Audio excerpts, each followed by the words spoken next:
Episode 206 coming at you of What's Up, Flobo? That's right, of all the shows out there on the New Amsterdam Network, newamsterdam.com. This is the one where we get to sit and chat and talk about what's going on in my life.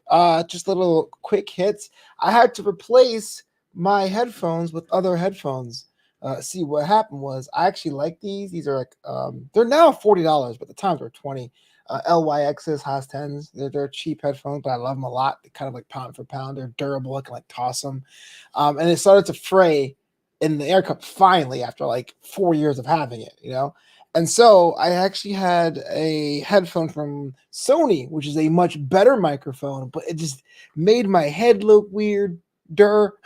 And it had like a telephone cord plug and it was like pulling against my TV monitor. So I made the business expense. I got the one I'm so used to. I am such a stickler for the things that I am used to. That's I'm getting old. Before I get into today's episode, just want to say this episode and all the other episodes are available right here on YouTube, youtube.com/FloboBoys. And there's many ways you can support the homie, especially now as I try to make this whole thing work. Am I right? Patreon.com/FloboBoys. We call it the Boisterous Crew. If you remember, you get to have yourself some access to cool shows like Flobo Tries, where I go out and about LA this month, Flopito's book club. It's worth a skim, and bonus content upon bonus content upon bonus content. And if you're not about that life, but you want to look pretty fresh with some swag, flopito.threadless.com. Get suited and booted. By the time this episode airs, I will be casting. That's something I talk about frequently on this show, doing commentary for video games. But I'll take a step back.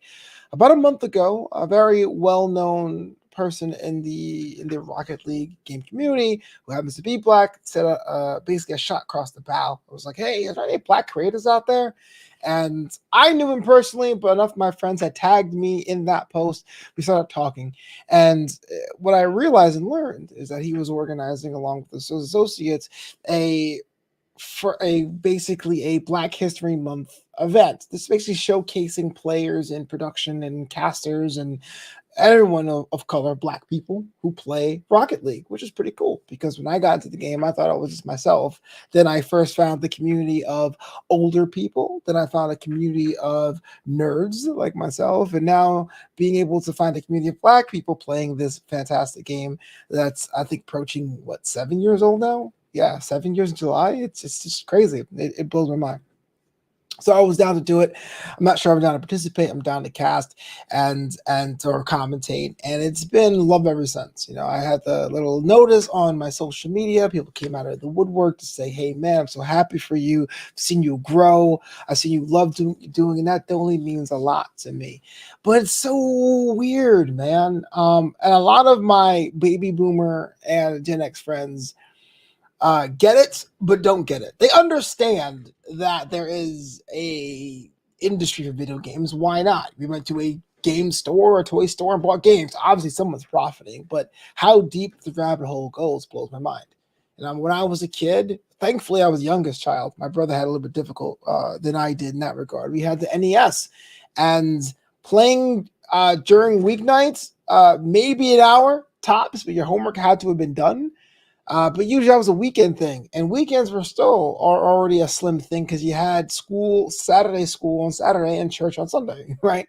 The three memories I have that were cool about the video game culture is like having that weekly trip to Blockbuster on Friday or Hollywood Video on Friday, getting games, and during Thanksgiving and Christmas, we got to go and got multiple games to play. Usually we'll go and rent one game at a time, but on Thanksgiving, we got like 2 or 3 games at a time because we had the extra time off. That was pretty cool.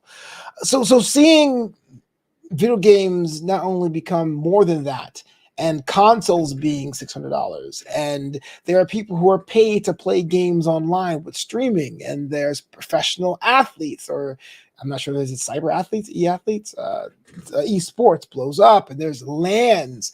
LANs are, for those who don't know, are basically live events for video game sports. Like in Inglewood in March, I got tickets. There's a YouTube theater, which is the side theater next to SoFi Stadium. And I'm pointing outside like you know what I'm doing. Over there, there's SoFi Stadium. They're having a LAN for Rocket League, which means you're going to buy a ticket and go into a theater and sit down and watch it as if you're watching Hamilton or watching the Lakers play. And it makes sense to me, but I can just feel my family's eyes glass over when I mention that. And I always wonder what that is. Is it a generational thing or was it a racial thing? Not saying that Black people have no contributions to video games. In fact, quite the opposite. Our people are some of the most founding foundations for this medium. In fact, if you want to go back in history, there are a lot of us, brothers and sisters, that don't get the respect or the acknowledgement for really crafting this. I know off the top of my head, Jerry Lawson was one of the influential creators of the original video game cartridge and was a video game designer as well. And he's just one of them. So if you haven't checked out Jerry Lawson, look it up. And I was looking at Google as well, just to get some other individuals. There's like people I didn't remember, like, or even heard of, like Muriel Travis, who, according to this article here, was a video game designer from Martinique. So she's West Indian, baby, known as the first Black woman video game designer. Like, we are integral to this.